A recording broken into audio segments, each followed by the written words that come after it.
Hillary Clinton's supporters say they warned voters of Donald Trump's behavior. Trump's comments this week are reminding Clinton aides of a speech last year worth a year of hindsight and the sting of a demoralizing election loss slowly wearing off. Clinton's former aides now feel their campaign is slightly vindicated by the tone and tenor of Trump's presidency, highlighted by the president's news conference Tuesday that equated white supremacists at the heart of violence over the weekend in Charlottesville, Virginia, with those who came out to protest racism.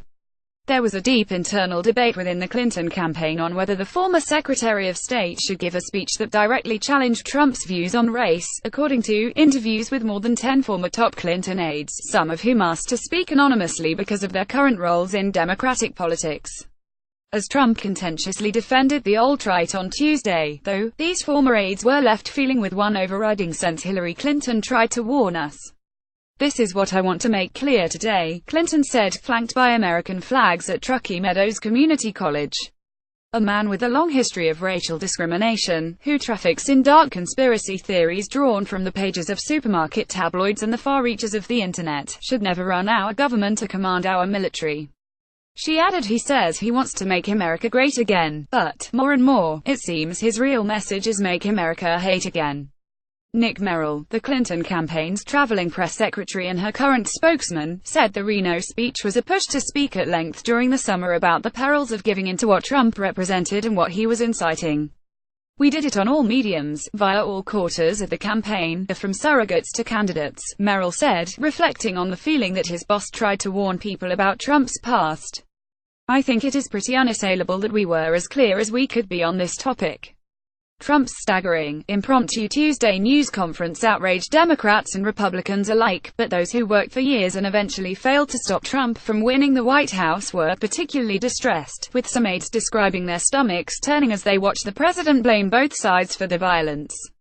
Trump, standing in pink marble, the lobby of his eponymous tower in Midtown Manhattan, laid bare Tuesday his unvarnished view of whom was to blame for the violence in Charlottesville, which left one woman dead after she was rammed with a car allegedly driven by a white supremacist. "I think there is blame on both sides," Trump said. "You had a group on one side that was bad and you had a group on the other side that was also very violent. Nobody wants to say it, but I will say it right now." Asked to respond to the Clinton camp's allegations of racial discrimination by Trump, White House Press Secretary Sarah Huckabee Sanders said the president has strongly condemned these groups and all hate and violence. Clinton responded to the violence in Charlottesville by tweeting Saturday that the incitement of hatred that got us here is as real and condemnable as the white supremacists in our streets, adding in a later message that every minute we allow this to persist through tacit encouragement or inaction is a disgrace. Clinton has yet to respond to Trump's news conference Tuesday, but to the aides and advisors that helped shape her August 2016 speech, her response was given a year earlier.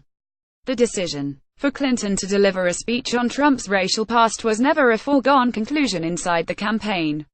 There was deep debate between a wide array of aides whether a speech from the candidate on Trump and race would be well received and whether the message could be delivered without it being cast as nothing more than an already subterranean political discourse going lower. Clinton, according to an aide, said at one meeting about the speech that she was not prepared to call Trump a racist, something reporters would later ask her directly. "I don't know what is in his heart," Clinton told her top aides, "but I want to lay out the facts." The speech was crafted by Dan Schwerin, Clinton's longtime speechwriter, who aides said played a major role pushing the speech long before it was delivered. But two former aides told CNN that former President Bill Clinton also had a large part in writing the remarks and focusing the arguments against Trump. Schwerin said Wednesday that the former Secretary of State was adamant that she would not make ad hominem attacks against Trump. "There is nowhere in this speech where she says Donald Trump is a racist," Schwerin said. Looking to invigorate Clinton's base and sway independent and moderates, Clinton and her advisors decided to give a speech that asked Republicans to consider if Trump represented conservatism exemplified by past leaders like Sen. Bob Dole, former President George W. Bush, and Sen. John McCain, whom the former First Lady name-checked. "This is not conservatism as we have known it," she said. "This is not republicanism as we have known it." Before the speech, according to the former aides, there were two overarching questions: was Clinton the right messenger for this stinging indictment, and would the speech go too far? She is the person who talked about the vast right-wing conspiracy, said a former top aide, referencing what Clinton said in 1998 about Republicans trying to bring down her husband's presidency. And at the time people thought she was overreacting. There was some thought that we didn't want people comparing the Nevada speech to that argument. Reflecting on the Reno event on Wednesday, Schwerin said it was heartbreaking to think about how Clinton predicted Trump's presidency a year before his Trump Tower news conference. It is tragic, she said in that speech, that his long history of racial discrimination and his trafficking in prejudice and paranoia was a good preview of what he would be like as president, and it totally was, he said. Everything she said would happen has happened. The timing of the speech was important, too.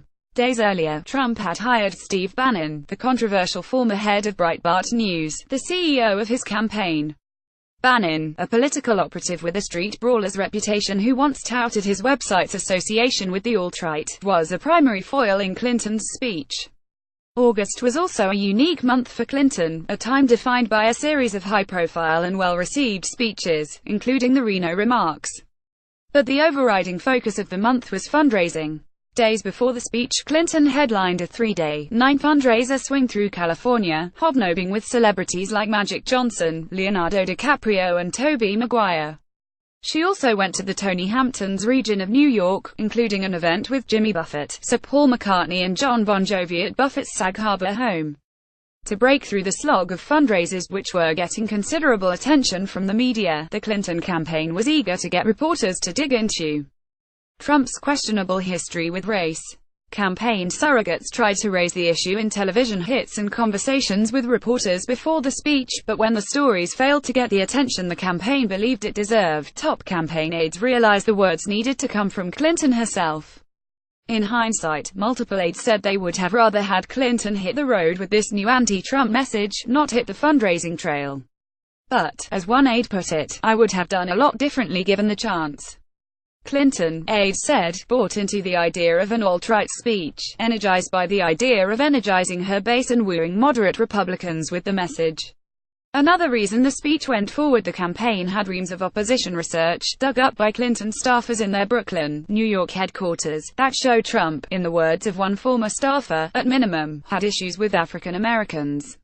It was deep, the aide said, and started with Trump's father and it continued with his leadership of the company. The Justice Department accused Trump, then a young real estate developer, and his father, Fred Trump, of housing discrimination in 1973. The Trumps settled 2 years later, but the court documents were filled with details the Clinton campaign was eager to get to reporters, including the accusation that applications from black applicants to Trump's buildings were marked with the letter C for colored. Trump also waded into the contentious Central Park 5 issue, calling for the reinstatement of the death penalty in New York in a series of newspaper ads after 5 black and Hispanic teens were accused of brutally raping a 28-year-old banker who had been jogging at night in Central Park. The Central Park 5 were later exonerated, but Trump has stood by their guilt. With a year of hindsight, former Clinton aides who worried about the speech now think Clinton could have even gone further. From the start, Donald Trump has built his campaign on prejudice and paranoia, Clinton said. He's taking hate groups mainstream and are helping a radical fringe take over the Republican Party. His disregard for the values that make our country great is profoundly dangerous. She added that someone who's questioned the citizenship of the first African-American president, who has courted white supremacists, who's been sued for housing discrimination against communities of color, who's attacked a judge for his Mexican heritage and promised a mass deportation force, is someone who is very much peddling bigotry and prejudice and paranoia. Some Clinton aides, still recovering from a disorienting loss in November, said watching Trump on Tuesday was like Hillary Groundhog Day. We all say to each other, she predicted exactly this, one former Clinton aide said. In her speech, she warned that Trump was mainstreaming hate groups and empowering them to take over the Republican Party, and what we saw yesterday is confirmation that they've now taken over the presidency.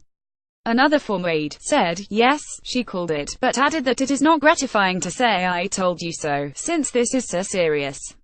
It's not like we're saying, I told you so and then being pleased with ourselves, the former aide said. It is not good. I would have rather been wrong. Correction: an earlier version of this story mischaracterized the crimes the Central Park 5 teens were accused of.